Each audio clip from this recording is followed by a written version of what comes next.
So what happens when you record a witch conversation to the cloud in the middle of a nasty Mercury retrograde? We're gonna find out. This and so much more. Yes, this and so much more on today's Wandering Monsters. One of the many things we're wondering about. Like Bigfoot, which of course we'll talk about, witches have a wide net. We tend to think of them now as either Wiccans or as devil-worshipping women or something like that. Not all witches are women, either contemporary or historically. They're not all human, which is probably a great place to start. I think Wiccans are all human. I think. I'm not an expert. Wiccans, leave it in the comments. There better be more than one. If there's not, toil and trouble upon you. Growing up, I used to think like witches, women, warlocks, men, same thing though, but that is not the case, right? Two completely different things.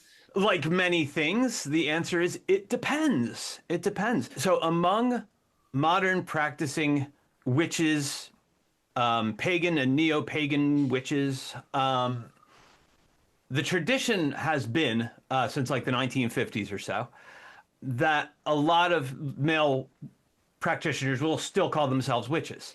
And historically, that was also largely the case. There was a claim that that the word warlock was ahistoric, and it was more of a slur than anything. But actually, there's been a bit of pushback on that lately, with some male practitioners saying, no, there are legitimate reasons for me to be able to call myself a warlock, and they defend it. And I've got too much going on than to get into that. You can call yourself whatever you want, and we're probably still cool too. Probably have some interesting conversations anyway. I personally like witch because, and actually I like the ambiguity of it, as we'll get into, because they haven't always been considered human, and sometimes they're in this in between kind of place where it's not clear they're humanoid, but not necessarily human. They appear, you'll find echoes to the Fae discussions we've had, and to the leprechaun, and like why its clothes are kind of like people's clothes, but like not the right size, or not like quite like something's a little bit off, like that they could only afford things 3 sizes up because they had to rush it, to show up in the edge of the woods.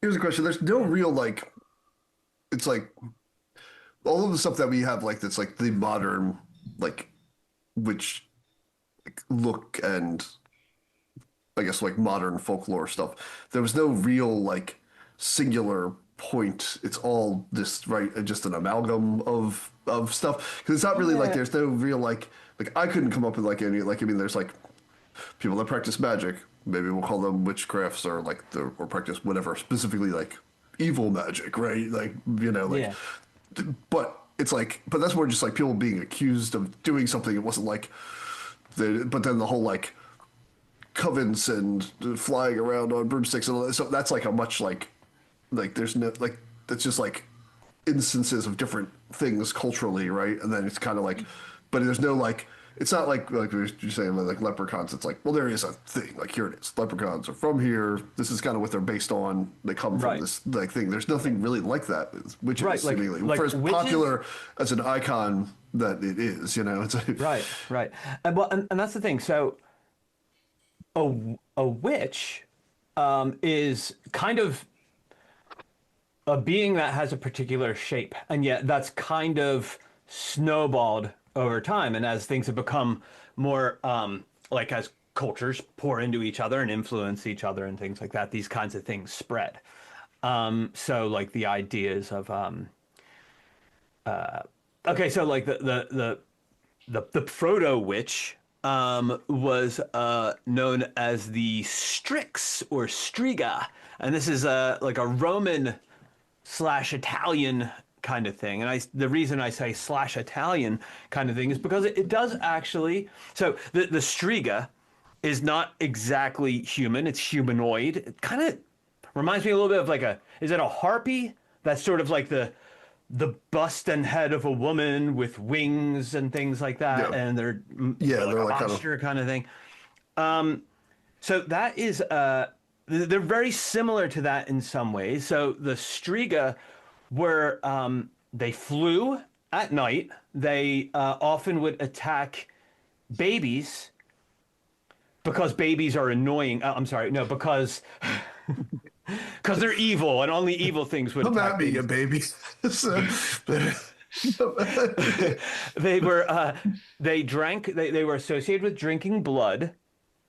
of And course, yeah, yeah. you gotta do that, right? I mean, Yeah, in the grand, it's kind of like if you want to fit in with the other creatures of the night, you kind of got to do what they do. Chupacabra and the vampire are both associated with blood.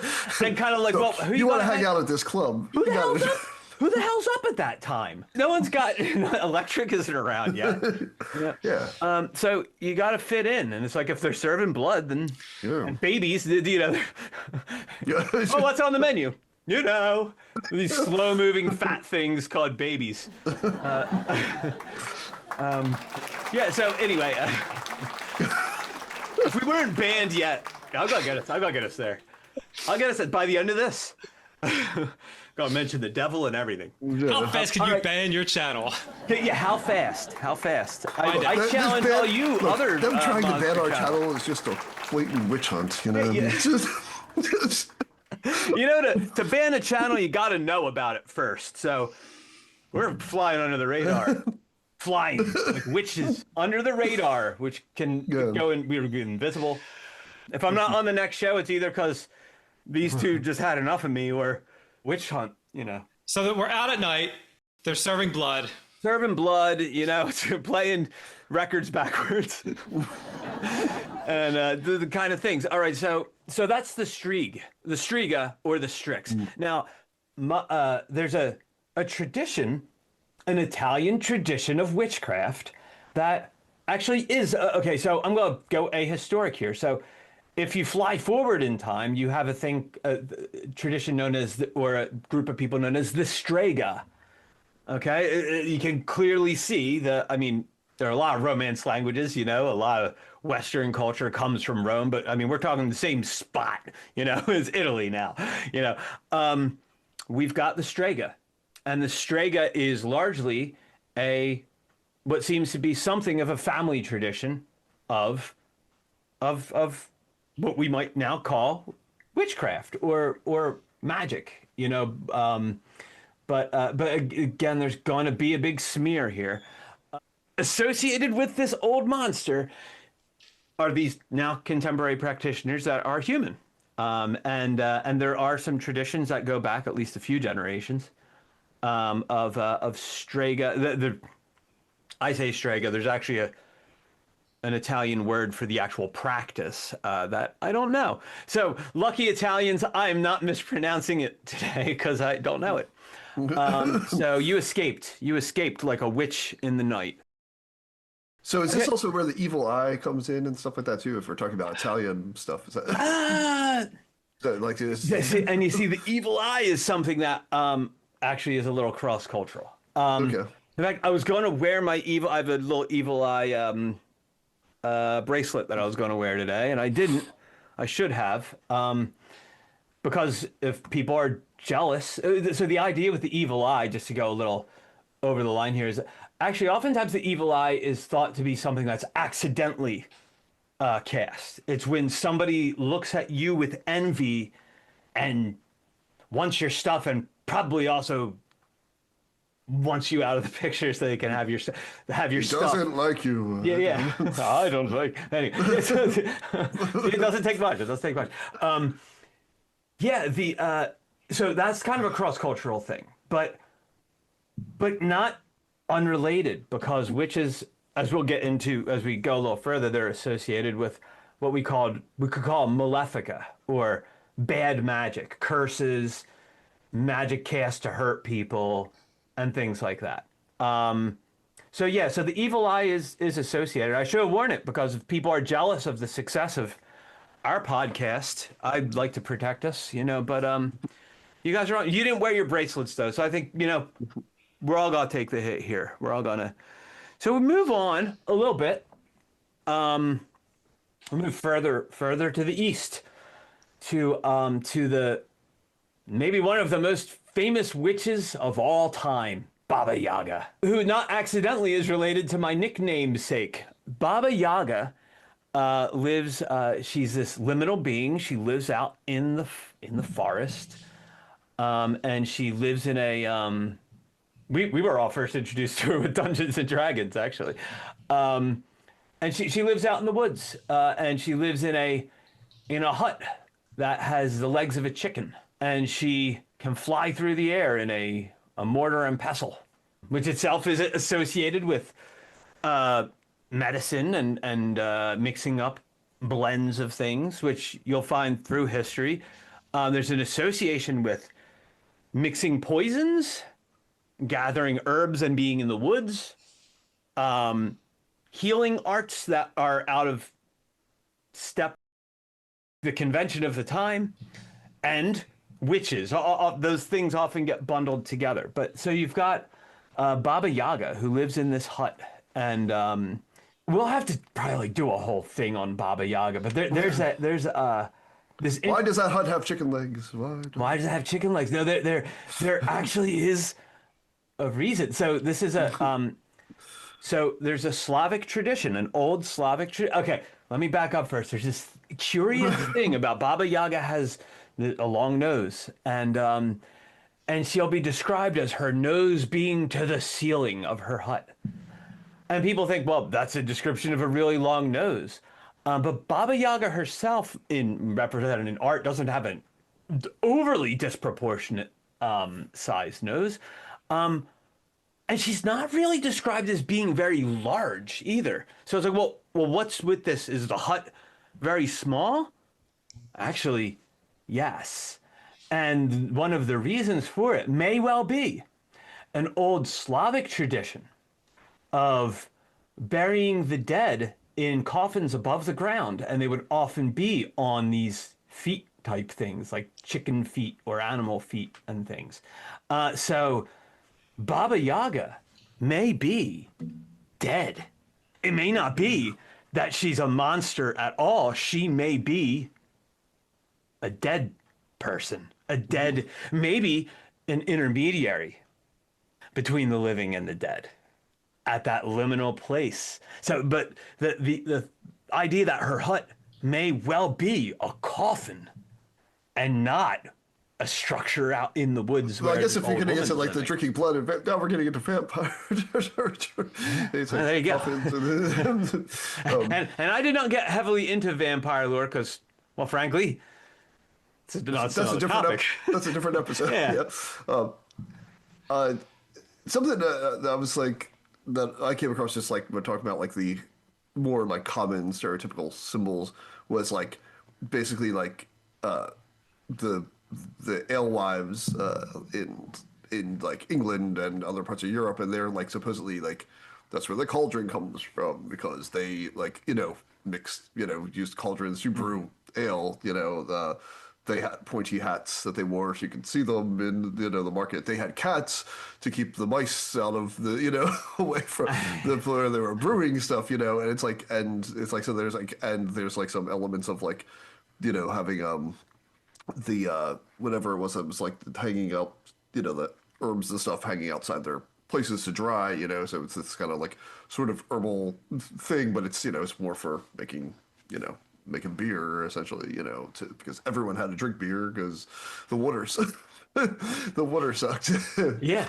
So it's but the but that's like that was like sort of, but it doesn't seem like that they were like there wasn't like a big persecution event. It was more just like over time it was like, oh well, women doing like men's work, we want to shouldn't be they should like this should be like instead of it, because like I guess like brewing ale was typically like initially it was like a household chore type thing, and then some women turned it into a business, and then you have like ale houses to have, and then that stuff gets associated with other things that happen in taverns like gambling and sex and things, and then once any type of religion gets involved, all the fun things goes. go out the window, you know. And like, It's like and everyone, and somebody has to get blamed for it. well, and gambling, not to go off too much on, but gambling's kind of a big deal, because like the playing of cards, the playing of games, trying to influence fate. You see, like it's like you're not allowed to do that. That's God's stuff. You're not allowed to try to influence fate. You know, you're not. And so Well, at least yeah, it's modern gods and stuff, you know. Maybe ancient gods sometimes, depending on who you're. yeah, well, yeah. You know, you might be like, hey, he's the god that God likes with gambling. the capital G, Common Era Christian God. Yeah. You know, the one that's most interested in killing witches, apparently. Yeah. So the fun police, you know. yeah, exactly. Now, see, you know who I'm talking about. Yeah. Might be getting a bad rap, but at least the people people carrying out things for that guy, and it seems to be a guy. Yeah. So anyway, so monsters. Yeah. So witches. In the might as well do it. The Bigfoot thing. It's witches are associated with being hairy. So you've got the hairy witch motif. Goes back a little ways. And that's, again, it's kind of like probably around the time we're actually getting into like the witch as a human sorcerer, might be a little like pre-Christian and into Christian. Particularly like when you've got the witch. I'll borrow a line from a guy called Peter Gray, who's a contemporary magic person, that says that the witch is always at the end of the pointed finger, meaning like witchcraft is like other people's magic, not our magic. It's them over there. That's witchcraft. That's bad stuff. Our stuff's, this is just prayer. This is just these psalms that are there for specific reasons, like winning battles and things. Well, chanting them isn't witchcraft. That's prayer, you know. But if someone else does something over there, that's witchcraft. Yeah. You've got the same idea with you've got the Urim and Thummim, which are sort of these divinatory devices that were part of the breastplate of the temple priest. It's throwing dice. It's geomancy. It's casting lots. It's, you know, it's the same kind of thing of sortilege, I Ching. You know, like the idea of throwing objects and interpreting them. But it's okay if it's within this certain practice, but not in this other practice. So there's this idea, this mistrust of other people's stuff, but also like the stealing of other people's stuff. Actually, so when you get into the early, sort of like the early Christian era and the early formation of witches, you've got this idea of this, often these women, evil women, although some of the earliest ones were not necessarily women, but this idea that they can make pacts with the devil, and cause bad things to happen. So you probably have the rise of this with agrarian society and the failure of crops or the unexplained death of cattle. And it's kind of like, well, somebody's got to be responsible for it. Certainly not my fault.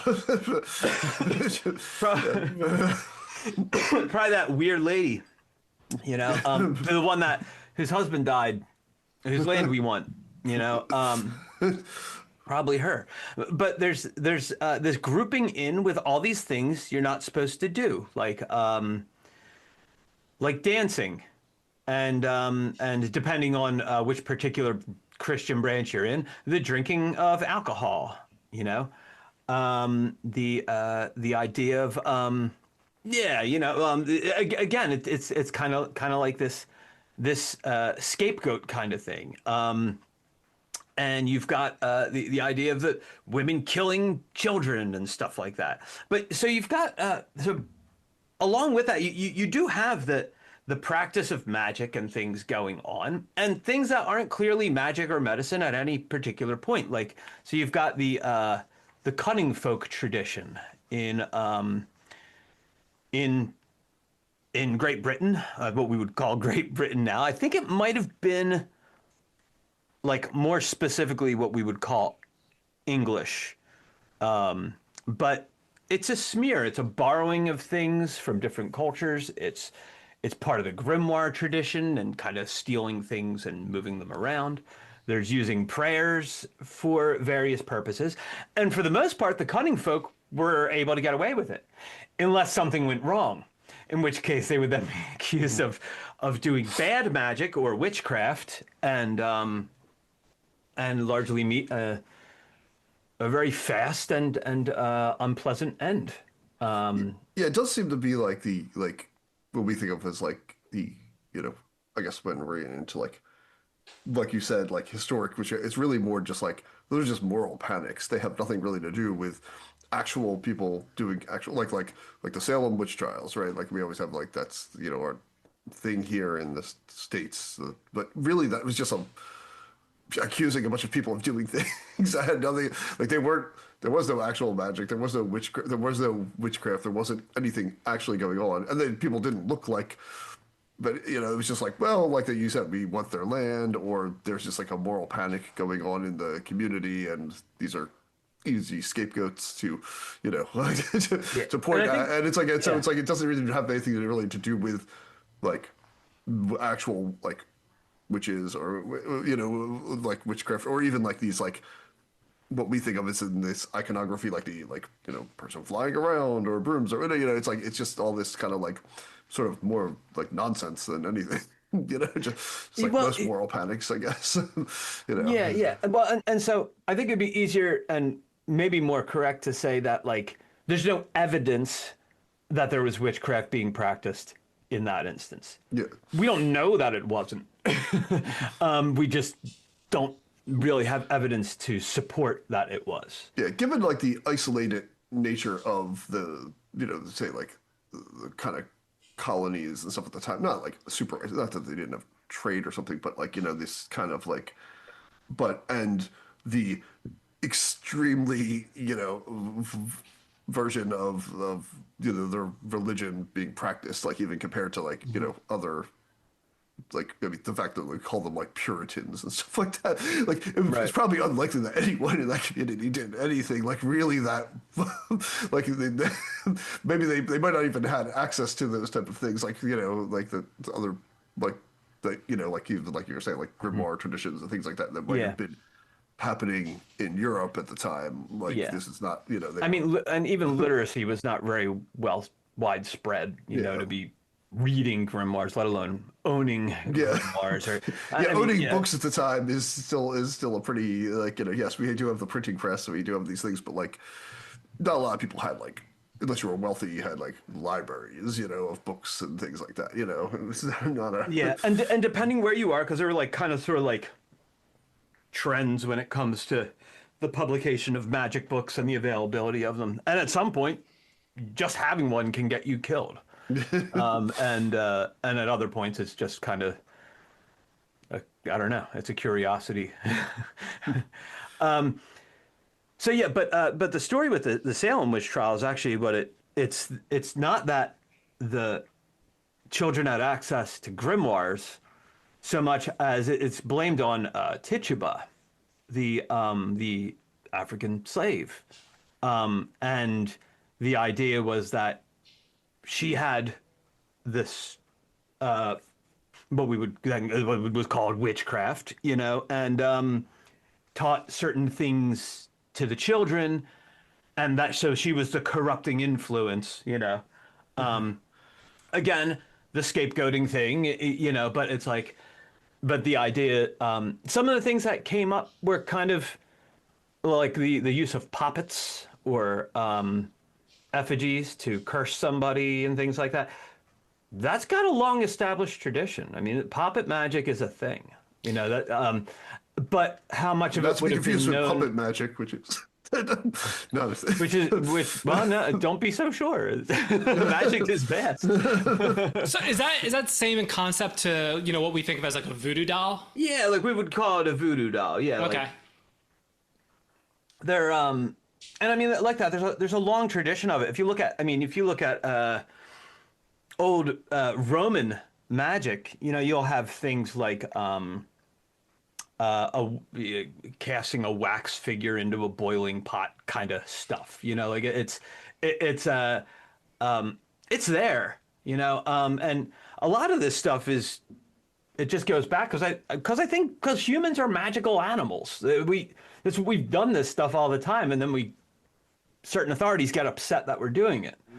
And that seems to kind of be the thing. I mean, for a long time, I mean, if you go back to times when magic was really flourishing, and it was just kind of all over the place. Like it was just, it was you might go to a specialist, but you probably know a bunch of little things that you do yourself. It's just not thought of as being weird. And so, yeah, you've got, but the idea like that of like, well, how do these Puritan girls know about poppet magic? I don't know. Maybe this kind of stuff was just around. Like, how do little kids find out about Bloody Mary and stuff like that? Maybe it's just stuff that's being pushed around in. Or it's not. It's not something that they did know, and somehow. like it's just something that was, like most, again, like most weird moral panics, like people pushing their adults pushing their interpretation onto what Right. it must be. Like it could just be like kids making figures out of sticks, and it's like, oh, that must be some evil magic thing or something like that, or like, oh, like people playing Dungeons and Dragons will turn you, make you a Satan worshiper or something. And it's like it's like this Like kind the of like poppet stuff seems to come up in the confessions more so than the. I mean, and it is the question of like they'll ask the other people, oh, did you make a poppet too? This kind of thing. But it's like, well, why the heck would those guys know about it? You know what I mean? Like without, but yeah. So it's curious. It's curious, but yeah, there's no real evidence to suggest that. Well, yeah, that's what was really going on. What seems to be the case is that something bad happened, and then moral panic took over, and a bunch of people died for no good reason, and not that using witchcraft is a good reason either. I'm just saying like it wasn't even that. So but like that, you've got the tradition of the cunning folk. Now that might be why they know about the poppet stuff, right? That cunning folk were doing this kind of thing. So maybe this was the reason that people knew about it, but yeah. Then you get into after like the cunning folk time, medieval, early modern Europe kind of thing. You've got this idea of we'll call like the diabolical witch. This is made a pact with the devil, there to undermine society. There are these evil women. And I think about this time you start to also get the whole like almost like the association of the witch with it's almost like a smear with the succubus. Like the seductive woman that leads men astray, like that kind of thing starts to be a little more kind of coming up in that time. But you've got this idea of these flying witches flying to meet with the devil. One of the most famous versions of this is that of Walpurgisnacht, or Walpurgis Night, which is known as Saint Walpurga or Walpurga. So you're talking about we would call it Germany. And again, I don't know when all these lines were drawn and when things were considered what territory, but you've got this abbess. So basically, you've got this. You have an abbey that was a bunch of monks living in this place. The abbot dies, and his sister Walpurga takes over. So she is the abbess of this area, and this area, for various reasons, was associated with witchcraft, and so Saint Walpurga becomes associated, sort of accidentally, with witchcraft. And then also there are certain like weird magical traditions associated with these oils and things that you can do on that you can extract from Hey, I won't get too into the Walpurga thing, but you've got Walpurgisnacht the night before. So this is April 30th. It's the night before May Day. So May Day is this like happy celebration, kind of everything's good. But like you've also got the other side of the year. You've got All Saints Day, right, on November 1st, and the night before you've got All Hallows Eve or Halloween. The night, so the night before All Saints Day is a scary, evil night. Well, the night before May Day is a scary, evil night, and it's actually celebrated in Europe. Walpurgisnacht in some parts of Europe is still celebrated as Witches' Night, and it's like a Halloween. It's like another Halloween. But this idea is that these witches on Walpurgisnacht will travel by brooms to the Brocken, to this mountain, to dance with the devil and engage in all kinds of debauchery, like dancing, and engage in this What stuff. happens when people dance? Oh no. Yeah, and there are witches out on this particular night, and so it's this scary night. And so you've got this Walpurgisnacht thing, but that kind of association of witches flying on their brooms, and throughout the witch hunts, you've got this notion of flying ointments, like special ointments people will have to be able to fly, and they're made from the fat of babies and things like that, and all these forbidden herbs you're not allowed to have because you're in the woods. And what are you doing in the woods? There's this problem of the witch associated with being this feral kind of person, this person that doesn't follow the rules of society, that goes off and does their own thing. Kind of like a part of time though, where like everyone who didn't like live on a farm probably lived in the woods. It's like, I mean, like, yeah, it's like, especially like in parts of Europe where it's just like, what's there? I don't know, woods, like everything. yeah. I mean, and then like they come over here to like this, like, European settlers coming here. Forest people are harder to domesticate. It's just like there's just a lot of woods everywhere. You can't convince them to leave what's working perfectly well to come and live on less land with closer neighbors and a bunch of rules. I don't blame them. But yeah, so but this idea of these sort of wild folk, and you've got associations with it in folklore too. I mean, you've got Merlin in some tellings is this sort of feral magician type. He just goes out, he's in the woods a lot. He's doing all this, this stuff. What's he doing out there? A lumberjack, maybe. Yeah, maybe, hunting witches, because that's where they build a bridge. Build a bridge out of them. But as you've got this sort of the domestication of people and the forcing them to follow all these rules, you've got the idea of the witch as the outsider or the heretic. Again, you've got this association with the widow with property.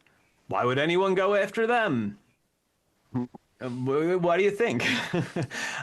You've got the people that sort of question the official religious teachings, or do things their own way, or and the scapegoat when it comes to plague or crop failure, and cattle. Cattle going to hell. It must have been a witch. Or chupacabra. You see now, and you start to get into the space where it's like a lot of these things on the edge kill your cattle. Bigfoot is associated with cattle issues. The Fae are associated with cattle issues. Witches are associated with cattle issues. Aliens. Aliens, yeah. Wolves, I guess. Probably makes the most sense of. Witches are associated with. I'm going back into the Bigfoot thing again now. Sorry. No. With witch lights, with little lights out in the forest. Like Bigfoot is associated like will-o-wisps. Like will-o-wisps. UFOs are associated with lights out in the forest. The Fae folk are associated with lights out in the forest. And we all know why. I talked about the clubs earlier. Who else is up at that time? You know, so yeah, they're all doing it. They need to find their way to the club. It's just like I think it's just like this is just stay out of the woods. Anything that's out in the woods is bad. But that's where everything is. It's all the stuff is out. So, You know, like I think a lot stay of it out actually, of the woods. like all joking aside, I think you're kind of on it. Like it's the fear of the wild. It's the fear of the untamed.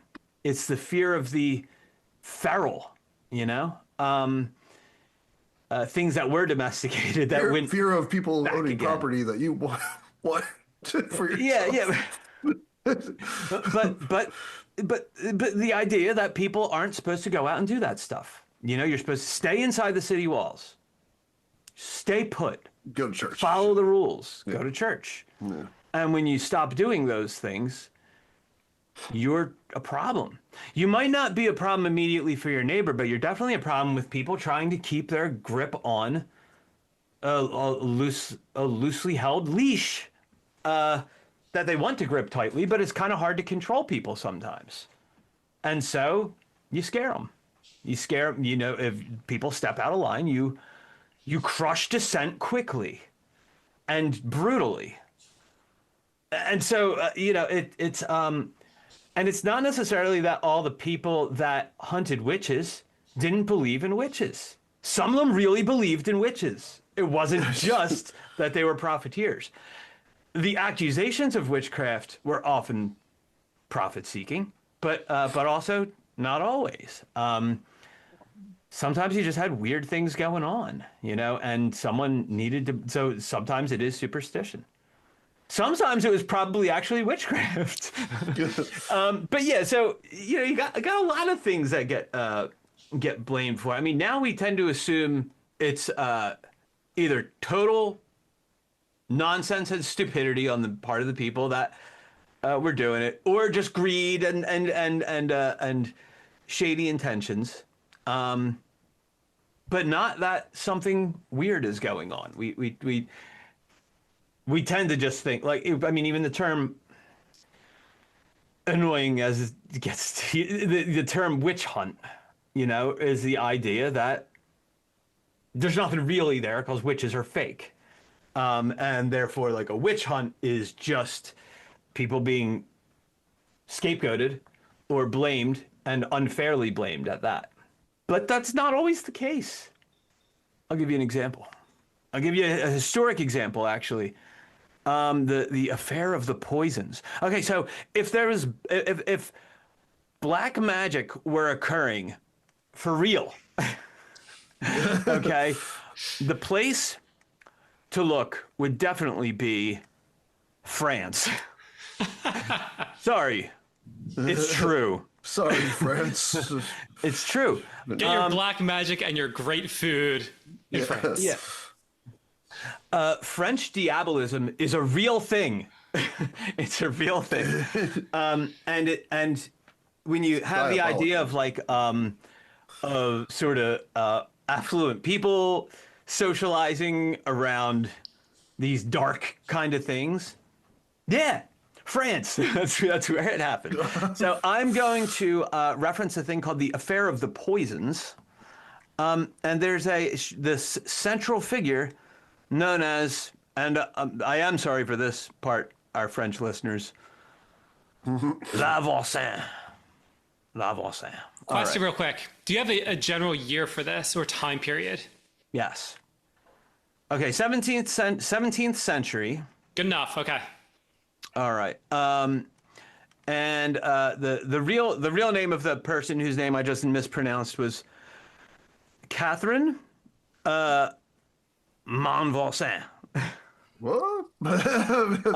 If I were reading it and didn't take French in college, yeah, I did. I didn't do well, clearly, but I had to take a language, and American language teaching. Look, as long as on every level, as long as you mispronounce something in a foreign language, or talk about Bigfoot, it's not really a wandering monsters. But that's true. That's true. I mean, we have to; those things have to be present. So if I were to say it before, I would have said "mon Voisin," but that's not how it's said either. And so, but I'll do it without my overdone accent. It's something like Catherine Monvoisin or something. Okay, please put a phonetic spelling in the. I'm never going to get better at this. I'm never going to get better at this without your help. I'm getting worse. Do you need foreign language help, please? I need an intervention. Foreign language intervention. She allegedly provided, and by allegedly provided, I mean most likely did provide these things: fortune telling, love potions, abortion services, poison itself, and did black masses. Was she really involved in that last part? I don't know. You know, do you think we know anything? Do you think I know anything? Come on. All right. So, and was a central figure in this affair of the poisons, which were these a bunch of people. If I'm here, I'll misrepresent it. People that were murdered by poison. Probably some babies along these lines because abortion services and things like that. The idea of the Black Mass, which some of the early versions of this, which might only be truly revived when we get Anton LaVey in the 1960s. So a nude woman who acted as an altar, a priest that was invoking demonic forces, prayers that were inverted, see 1980s, and I guess really actually it goes back before then. The idea of like the movies with the black, Our Father being said backwards and things, and clients that were seeking revenge and power and things like that. Killing infants during ritual, because you might as well stack functions. You know, if you're getting together to do crime, you might as well all do it at once. They were the forerunners of the QAnon. Yeah, there's the I just got us banned.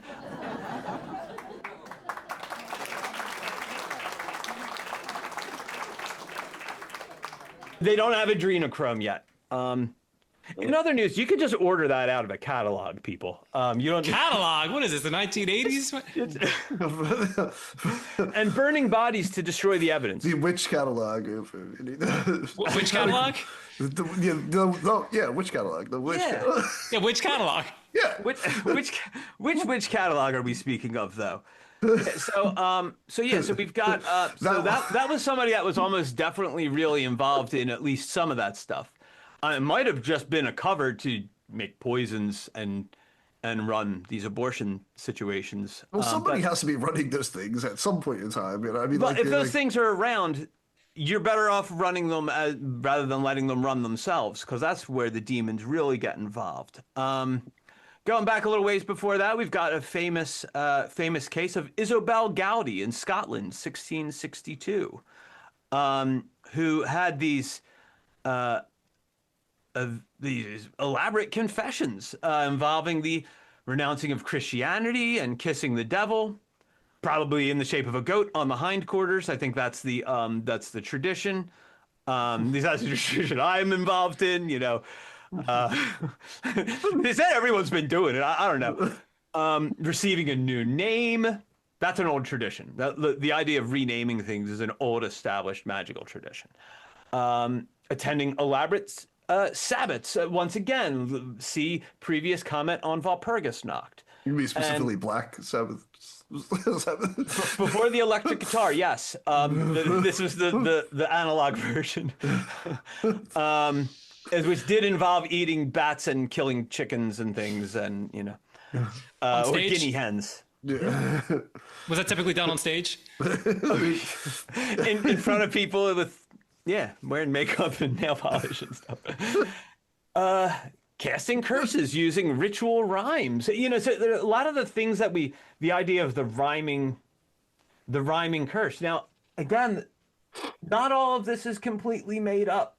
Like the idea of having charms and things that were rhyming in the language that you were speaking them in, which is almost definitely. Anyway, that's around. I mean, that's a thing. And actually, if we look at other other forms of what I'll just call folk magic. Like if you look at the magic contained in stuff like a book called Powwows or Long Lost Friend.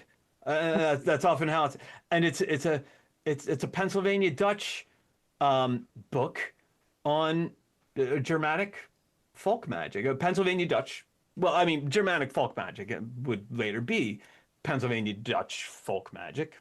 And if you still go out to like the Lancaster area, and you'll see like these hex signs, they call them, and they're these star type things, and these things people hang on barns. That's an old powwow tradition. Powwow's still practiced in some by certain practitioners and things. They're still hexenmeisters, and but that idea of the I don't know which idea I was even referencing now. Renaming things and stuff like that. I mean, there are these old traditions that sort of preserve this stuff, and yeah. So this kind of stuff. Isobel Gowdie gives this very elaborate. The rhyming charm. That's what I was talking about. The rhyming charm.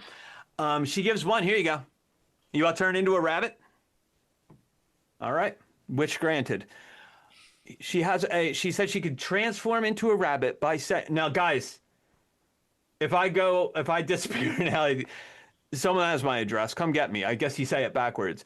I shall go into a hare with sorrow and sighing and mickle care. If you're being pursued by police, I would try that. Especially if you're being pursued because of witchcraft. Might have the backing you need to make that and say it theatrically. Apparently, she was very theatrical as well. Now, she also mentions that she spoke of meeting the devil and a fairy queen, right? A fairy queen. So there's this blending of fairy belief and these beliefs around demonology and things that are getting kind of mixed into the whole Christian witch motif. We already talked about our friend Catherine and the affair of the poisons. Oh, this is a good one. I never knew about this. This was a good one. Alice Kyteler, I guess, Irish woman. She was a wealthy Anglo-Irish noblewoman in Kilkenny. She was married 4 times, and each husband died, leaving her wealthier. Good girl. Well done. Well done. Well done. No, seriously, I hand it to you, Alice. Good girl. Okay, so accusations against her. Poisoning her husbands. Why? Just because 4 of them died? It's a coincidence. Yeah, I blame them. She just knew. I think she just knew how to pick them. She just knew how to pick them. Sorcery, demon worship, and animal sacrifice. Because you got to do all these things. This is be with it. What do you got to talk about at the club? And having a familiar spirit named Robin Artisan. Interesting. Very interesting. Yeah, very just like a full-on name. So this was in 1324. Okay, so we're going back a ways now, because and which was pretty early for compared to these large-scale witchcraft accusations that we'd come to know. Okay, so the charges were driven by her stepchildren. See, here we go again, the stepmother thing, and a powerful bishop.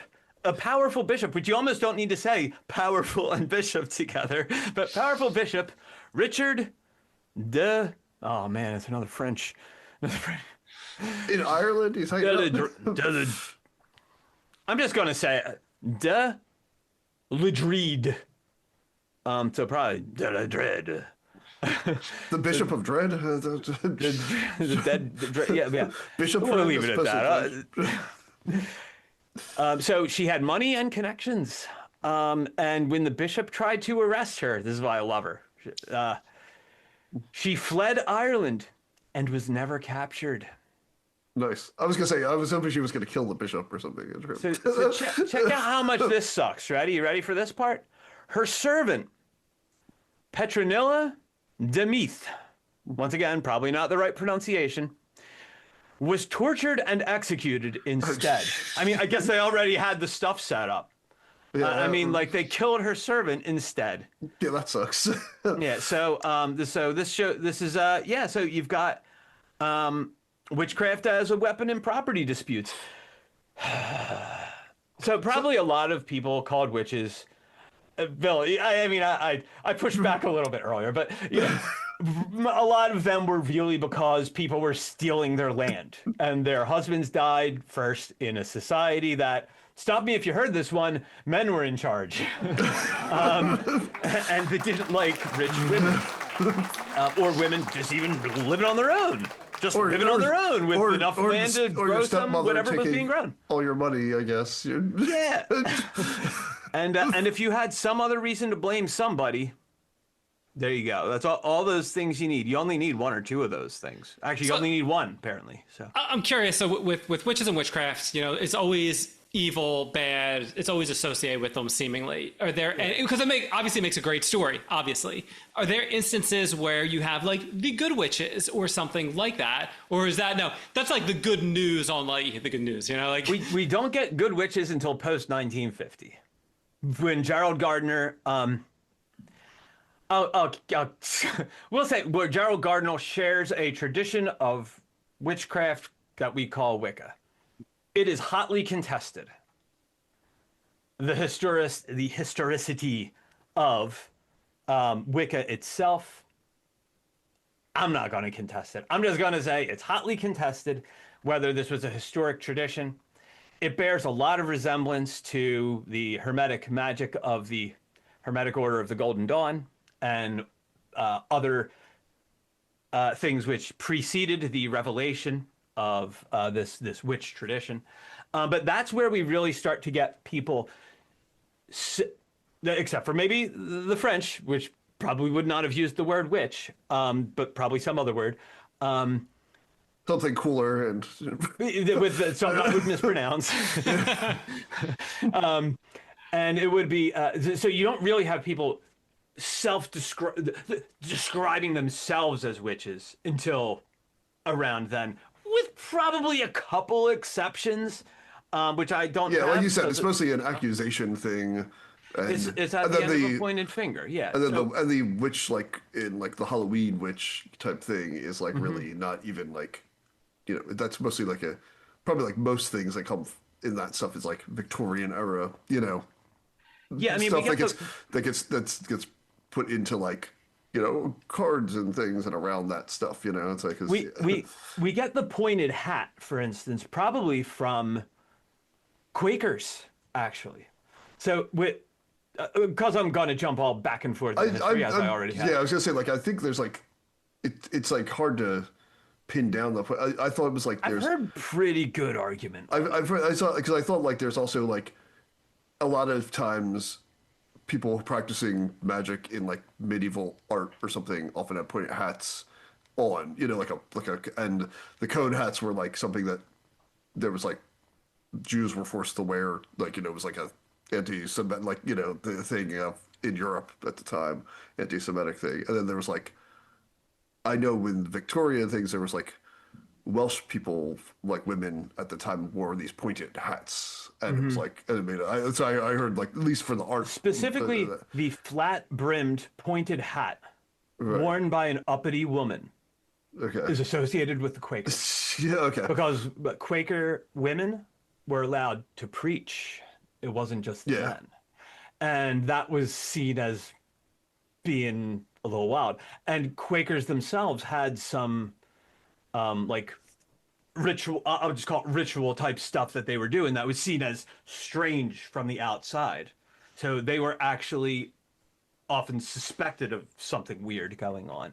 So when you've got these uppity women in a society that doesn't really care for that, stop me if you heard this one, wearing also, flat-brimmed pointed hats, that's really where, and I'm pretty sure with like the little buckle on there that we often... Oh yeah, it would be the buckles and like on shoes, the buckles, that's a very Quaker thing. It's like, also, like, contrary to a lot of seemingly like popular ideas that thrown around about like, America being a Christian country, a lot of these Christian traditions that came here and settled did not like each other, did not care for the others. I mean, Yeah. there was entire, civil wars fought in England by a lot of these these groups would be offshoots of those, and they were often fought. I mean, like, over like it's not like there's no cut and dry. Yeah, you got to leave the So country, go yeah, to so kill the yeah, king, and yeah, all like that stuff. Yeah. So like the Puritans or like Calvinists did not really care for the Quakers in the same, even though it's like it gets kind of grouped into that stuff. But yeah, Yeah. it's so it's not like so there's probably taking other people's iconography and demonizing it in your thing that you don't like is a well tradition. Established practice. Yeah. I mean, More established than witchcraft. post Protestant Reformation, Catholics were really looked at as being kind of weird and crazy and witchy. Stuff going on. It is going back to Ireland. That stuff wouldn't even get. I'm still not quite wrapped up in a lot of ways. I shake my head at society, and then it accuses me of being a feral witch. Yeah. Go back to the woods, right? I'm trying. I keep going out there, and they're like, "This is owned by an electric company. You can't just see this out." But what is out the woods? But yeah, so don't you see that Verizon building there back in the woods? It's run by witches. Right. Electric witches. Yeah. So we do get into I mean, as you move forward in time, you do have people practicing magic that are thrown in jail for witchcraft. John Dee is a famous one, and John Dee is him and Edward Kelley. Am I remembering his name right? Were involved in the Enochian magic operation, which was this weird staring into a scrying operation where you've got one guy staring into a crystal or a dark mirror and one person writing stuff down, and they're questioning angels and writing down alphabets, and it's really, really weird. It's its own little operation. But before this, he does an astrological reading for a member of the court, Mary the First, also known as Bloody Mary, and he was recommended by Bigfoot. No, so he's this court astrologer, and he does. No, he was Bigfoot. He was. Yeah. He does this astrological reading for her, and it doesn't turn out well because it foretells her death according to lore. And so she does what any good patron would do and throws him into jail waiting execution. You're not allowed to do that. And as Lon Milo Duquette stated it, he's just kind of waits his time and reorganizes his Rolodex and thins it out while he waits for Mary to die, which she does. And then Elizabeth, who had an affinity for John Dee, springs him and gives him a bunch of money to do this angel summoning stuff. And angel magic is really weird. It's not. Biblical angels are not what you think they are, and Enochian angels are even weirder. Enochian, I don't know. That's a different thing. We gotta wrap up. Let's see. I think we're pretty soon. This is the entire world history of witches. All right, so then we move into. So we've the contemporary witches. We've also got the traditional witches. So this is traditional witchcraft is like Cornish witchcraft and things. So this winds up being family traditions that go back to who knows when, maybe to cutting folk, and then just kind of carried on by the family. But that's got a lot more of the weirder witchy stuff we think of. But it's probably a post-Christian tradition, which in a certain respect could be seen as a sort of a reaction to Christianity. So like almost like Christianity accidentally created different forms of witchcraft. And that stuff's actually pretty interesting. And they're like weird grimoire type books and things out there on it. And then you've got the Robert Cochrane version of traditional witchcraft, which is like all folkloric, and that is all around this figure called Tubal Cain, which is based on some. I don't know that it's actually based on Cain as in Cain and Abel, but yeah, this other figure that that is the deity of that version of traditional witchcraft. So yeah, it really splinters out and gets weird, and now you've got all kinds of witches. So for the first time in history, though, we have people calling themselves witches, myself included, that wouldn't have called themselves witches in the past because they would have gotten killed. And maybe some of us will decide that actually it wasn't such a good idea to do that because we don't know where all this nonsense is going. But yeah, so we barely dipped our toe into witches, people. But now 102, which we'll have to. If it turns out this is worth publishing, then we'll do a 102, or we'll do a reboot, and we'll just have to keep things a little less tangenty. So last time on witches. last time on so how do we want to do the rating on this one? So it's like, because we're gonna like, it's like right like the scary witch, right? The idea of like, right, is that where we're like what it's, because it can't really be like Baba Yaga. That's a whole different thing. Or it can't be like the like the Wicca witch kind of thing. Like, it has to be like, right, like this kind of what it seems to be the case of like these I guess people practicing magic. I don't know. It's like, I guess, like, I don't know, how do we want to do that? What's the thoughts? Well, yeah, I mean, I think that's what what would the people have been afraid of at the time, right? That someone's gonna cast dark magic on them. So it's kind of actually going back to curses again, but that's kind of what it is. So I'll start since I've been talking this whole time. Yeah, I think it could be scary. I think I guess it's kind of comes back to, do you think that magic is real or could be, or that people's ill intentions towards you can cause harm? I do, but I don't go through a lot of my life being scared of witches. So I'm gonna actually give this a 2. Yeah, not that scary. And actually, like, a lot of people that call themselves witches don't practice Malefica, and if they do, they're not good at it. So yeah, I'm gonna give it a 2. I find it fascinating, but not very scary. I don't even know where I want to start with this. So many ideas are going on in my head. So my one first thought was that it almost reminds me of my rating for hellhounds. And that was, I'm more concern over a regular stray dog as opposed to a hellhound. And I think witches kind of fall in that same category for me. I feel like, a quote unquote average person that's out to get me, they're going to get me. A witch doesn't really make that, it doesn't up the ante any. So unless it's that like average person is a witch. They're coming to get you. They might have extra stuff. No, it's like a gang of witches. What is that called? A group? Is it a cackle? Is that right? A cackle of witches? Am I making that up? A coven, but I kind of like cackle better. Yeah, cackle of witches. It's a cackle of witches. It's what a cackle is. It's a coven of witches that are all laughing. I guess that's what it is. But I think it'd be different if we were having this conversation around the time of the Salem Witch Trials. I think that'd be a little different. But here in 2026, I don't find the idea all that scary. Is it real? Is it not real? Yeah, it could be.